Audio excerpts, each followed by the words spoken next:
Welcome to my short video on the new Mamod Train. As you can see, it's a similar proportion to the old SL range, represented here by a modified SL1K, but of course it is smaller than the current Williams, or here represented by one of the Golden Jubilee specials in red. It's actually only very slightly longer than the standard SL, so it is suitable for using with the old Mamod rolling stock and the current MSS stock. And the top of the boiler we have a non-functional chimney, the uprated 40 psi safety valve, a steam chest. Not sure if this is functional, but there is a coil actually inside the boiler, so possible. And then on the far right we have the housing for the regulator and the cab with a gas tank in place. The pipe as supplied is a little bit too long, as you can see here, and it just goes underneath the regulator without actually touching it, but it therefore doesn't allow you to put the tank horizontal, as the height of this tank is such that the pipe will actually fall against the regulator. So the tank is actually mounted at a little bit of an angle to allow you to operate it like so.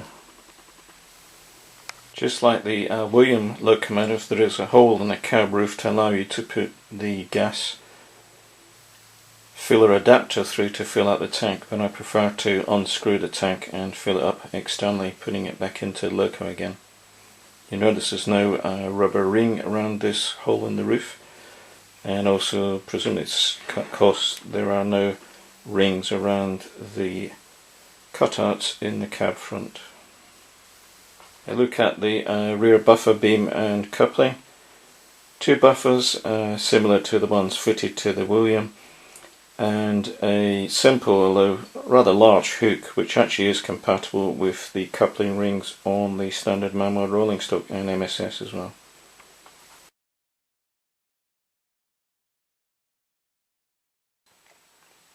Here's the new wheel set. The wheels are actually pressed onto the axles, and the axles are thicker than the original Mamod ones, so the bearings there are thicker as well, so you won't be able to put the old style wheels into the new Mamod Train.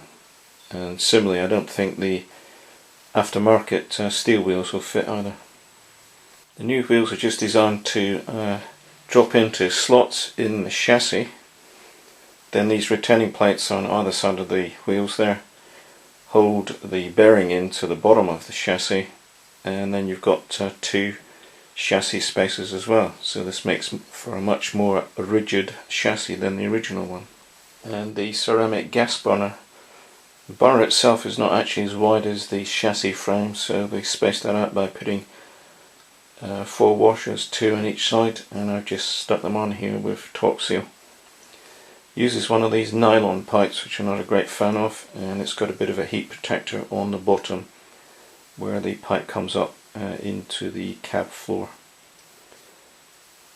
Smaller tank than the one fitted to the William, and the base of the tank is not flat either, so it makes it a little bit awkward to keep it sighted in the cab area. With the gas burner removed and the wheels removed, here's the underside of the new Mamod Loco train. So we've got the improved reverser valve, the improved cylinders, the steam pipe which we can see coming from the regulator housing in the cab goes down the middle of the boiler into the reverser valve, and as everybody knows, it's just got a single exhaust pipe which comes straight out, venting the steam straight onto the track bed. Moving along the locomotive, you just see the slots for the wheels here, and if I rotate it slightly you can see 2 of the external reheat pipes there.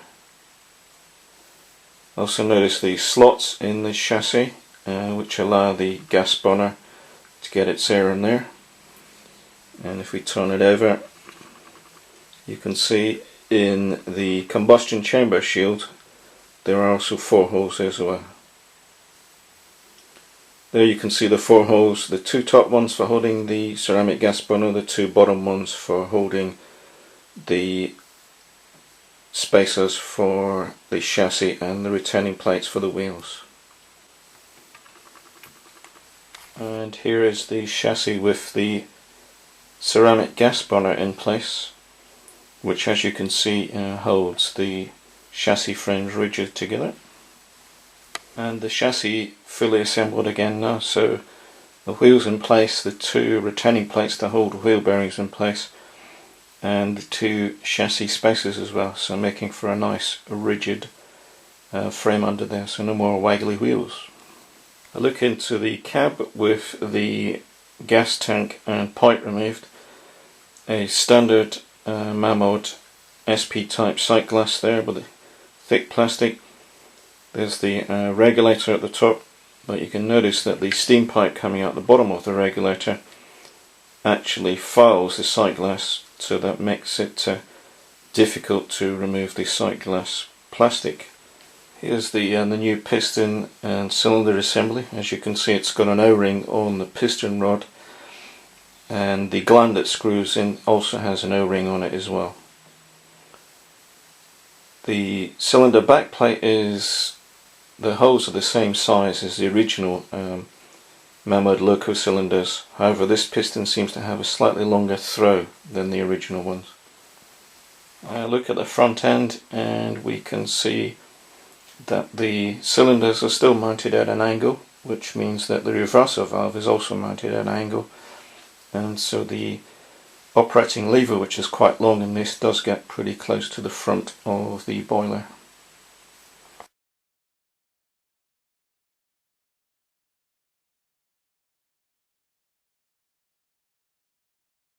Okay, so here's the locomotive running forward.